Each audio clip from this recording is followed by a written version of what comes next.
আসসালামু আলাইকুম, স্বাগতম আপনাদের আমাদের আজকের বিশেষ সংবাদে।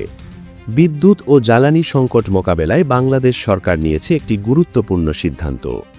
দেশের বিভিন্ন বিশ্ববিদ্যালয় ও শিক্ষা প্রতিষ্ঠানে আগাম ঈদের ছুটি ঘোষণা করা হয়েছে।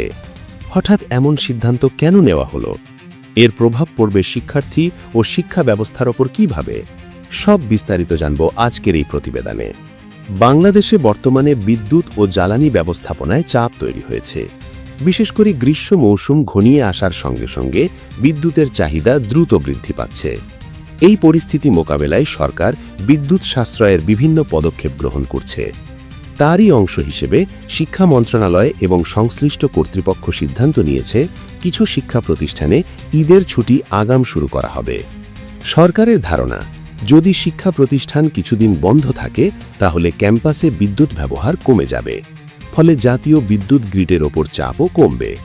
বিশেষ করে বড় বড় বিশ্ববিদ্যালয় ক্যাম্পাসে প্রতিদিন বিপুল পরিমাণ বিদ্যুৎ ব্যবহার হয়, ক্লাসরুম, ল্যাব, অফিস, হল এবং বিভিন্ন স্থাপনায়।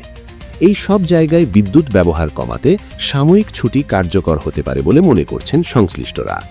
জ্বালানি বিশেষজ্ঞদের মতে, গ্রীষ্মকালে বাংলাদেশে বিদ্যুতের চাহিদা অনেক সময় 17 থেকে 18 হাজার মেগাওয়াটের বেশি হয়ে যায়, কিন্তু উৎপাদন ও সরবরাহের সীমাবদ্ধতার কারণে কখনো কখনো লোডশেডিংয়ের পরিস্থিতিও তৈরি হয়। এ কারণে সরকার সাময়িকভাবে বিভিন্ন খাতে বিদ্যুৎ ব্যবহার কমানোর পরিকল্পনা করছে। শিক্ষা প্রতিষ্ঠান বন্ধ থাকলে এয়ার কন্ডিশনার, লাইট, কম্পিউটার এবং অন্যান্য যন্ত্রপাতির ব্যবহারও কমে যাবে। এই সিদ্ধান্ত নিয়ে শিক্ষার্থীদের মধ্যে মিশ্র প্রতিক্রিয়া দেখা গেছে। অনেক শিক্ষার্থী বলছেন, আগাম ছুটি পাওয়ায় তারা পরিবার নিয়ে ঈদের প্রস্তুতি নিতে বেশি সময় পাবেন।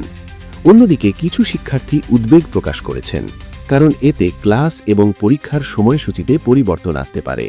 তবে শিক্ষা সংশ্লিষ্ট কর্তৃপক্ষ জানিয়েছে, ছুটির কারণে শিক্ষার্থীদের একাডেমিক কার্যক্রম যেন ক্ষতিগ্রস্ত না হয় সেই বিষয়টি বিবেচনায় রেখেই পরবর্তী সময়সূচি নির্ধারণ করা হবে। সরকারের পরিকল্পনা। সরকার ইতিমধ্যে বিদ্যুৎ সাশ্রয়ের জন্য আরও কিছু উদ্যোগ নিয়েছে, যেমন অফিস সময়সূচি পরিবর্তন, সরকারি ভবনে বিদ্যুৎ ব্যবহার কমানো, অপ্রয়োজনীয় আলোকসজ্জা সীমিত করা।